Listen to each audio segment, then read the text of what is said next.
Welcome back to the 21 Boom Guided Meditation Series. I'm your guide, Coach Feeney, Zach Feeney. And once you're once you're ready, sit however you'd like. But if you are like most people, you'll find that sitting upright in a chair or on a cushion is helpful. Lying down for mysterious reasons is hard to do with meditation. One falls asleep or finds that it's harder to pay attention. It's actually a very common experience. So sit comfortably, spine erect, and bring your attention to the feeling of your body resting in space. And when you're ready, close your eyes.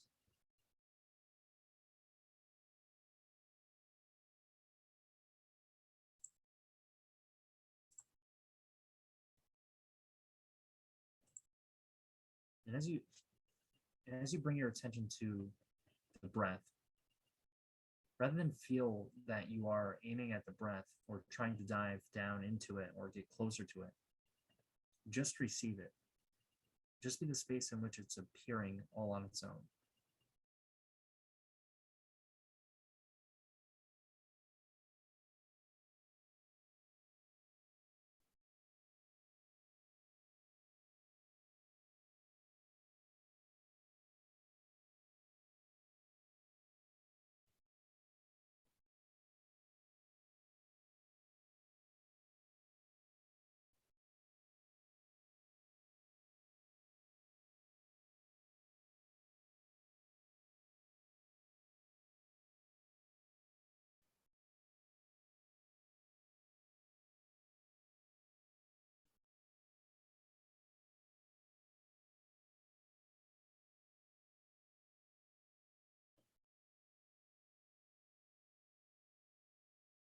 Most of us, when we begin to meditate, we start from a position that seems to be behind our eyes, up in the head, as a kind of locus of consciousness that then has to pay attention strategically to the breath or to sounds or sensations.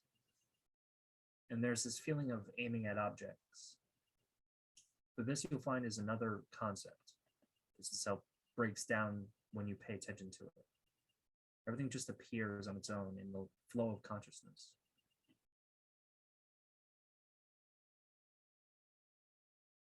As you're paying attention to each breath, notice if you're anticipating the breath, if you're waiting for it, if you're leaning into it. And see if you can fall back into just merely witnessing what appears the moment it appears without making any effort.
If you have any discomfort in your body, you can move to try to relieve it.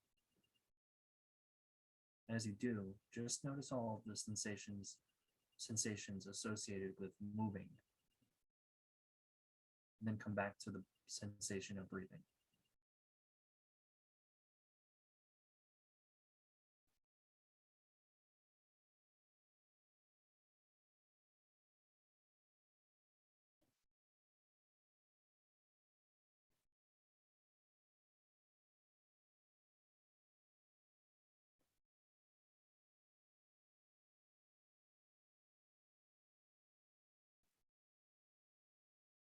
The moment you notice you're lost in thought, see if you feel any judgment at all, which is itself another thought.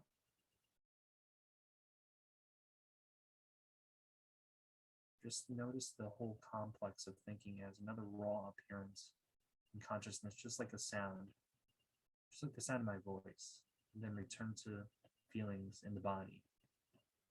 to other sounds, to the breath, leaving your mind wide open like the sky or like a mirror in which everything is appearing, brightly reflected.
Now bring your awareness back to the feeling of your face and your head. Whatever it is that's appearing in consciousness that tells you that you have a face and a head. Whether it's pressure, temperature, something is appearing. And yet most of the time we feel that we are in our heads, behind our faces. I want you to notice how untenable that is from the point of view of consciousness. The feelings of your face and head are arising in consciousness in this moment. They're appearing in the same condition where sounds and other sensations, and even thoughts themselves, are arising. Your thoughts are not in your head. As a matter of experience, everything is simply appearing in awareness in this moment.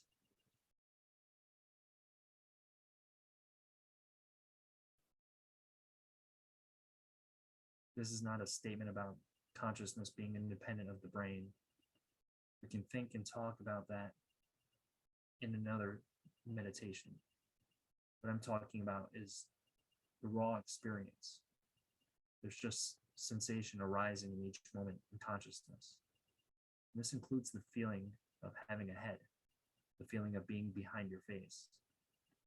And it even includes the experience of looking out at a world that appears to be other than what you are.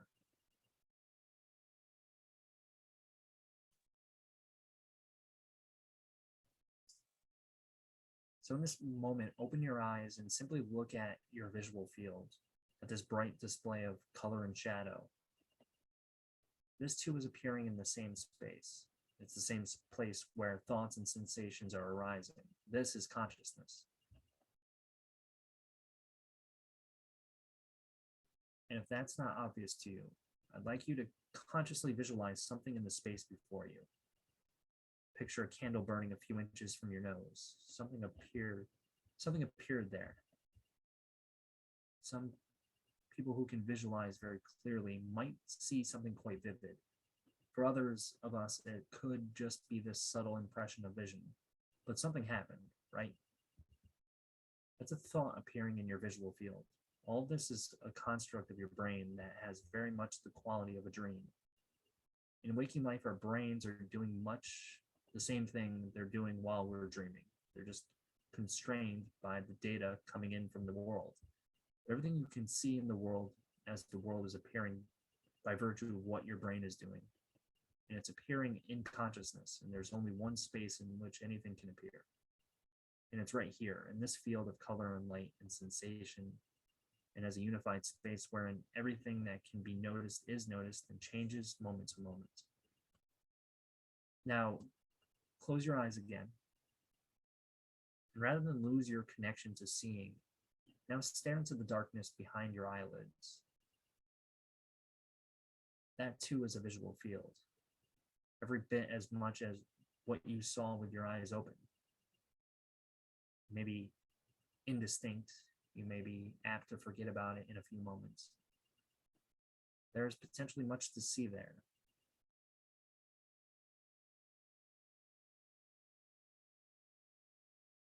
As a matter of experience, there's nothing outside of consciousness. So simply rest as that condition in which thoughts and sensations and sights and sounds and moods and emotions arise in each moment.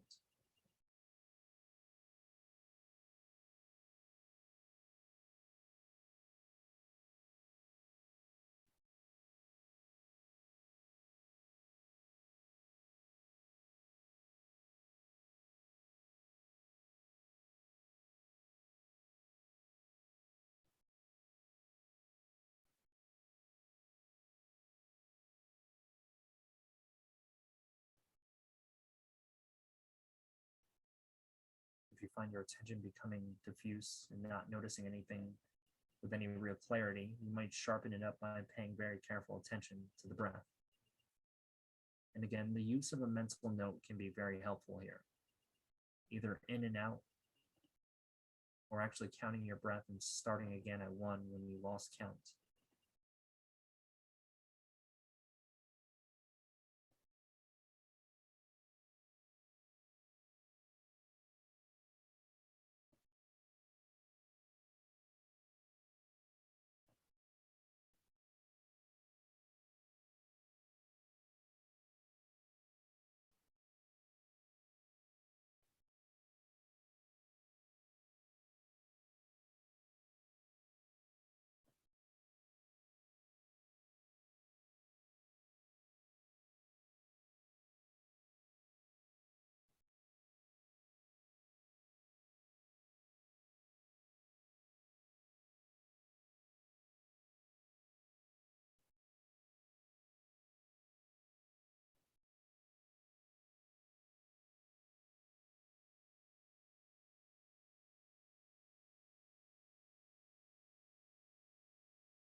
In this last minute of the session, just begin again. Just leave your mind totally relaxed and notice whatever you notice spontaneously.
Well, as you can see, some of these sessions have a little more of a philosophical character. The kinds of considerations I've been talking about in some of the lessons I've been doing over the past few weeks begin to intrude. Try to strike a balance here, but sometimes it's good to bring into a meditation session a more conceptual approach, which is what I did a little at the beginning here. We'll be revisiting this territory many times before this is all said and done, whenever this is all said and done. So if some of it seemed a little hard to grasp at this point, there's nothing to worry about. Once again, thank you for your practice. Please don't underestimate the power and utility of spending just 10 minutes like this each day. But the difference between 0 minutes and 10 minutes is truly enormous. So you should be very good about spanning that particular goal. Now I'd like to talk for a few minutes about gratitude. There's now a lot of research to suggest that gratitude is good for us, and there's no surprise there. As an emotion, it is very easy to invoke. Unless you are living the worst possible life, it should be easy to find something for which you're grateful, and it could be very skillful and wise to do this. Now, one reflection I find myself doing when I'm in some ordinary contracted state of mind, let's say I'm stressed out about something not going well. I'm reacting to some hassle. It could be caught in traffic and late for an appointment. And I sometimes think of bad things that haven't happened yet. I might think that I haven't been diagnosed with a fatal illness. I'm not caught in a war zone. And I think about all the people on earth in that moment that are suffering those sorts of dislocations in their lives. Then I reflect that if I were in their shoes, I would be desperate to get back to precisely the situation I'm in now. Just stuck in traffic and late for an appointment, but without any real care in the world.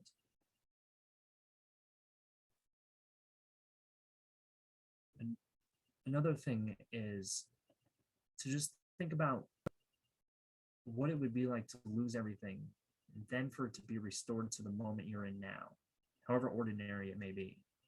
You can reboot your mind in this way, and it need not take any time. The truth is, you know exactly what it's like to feel overwhelming gratitude for your life.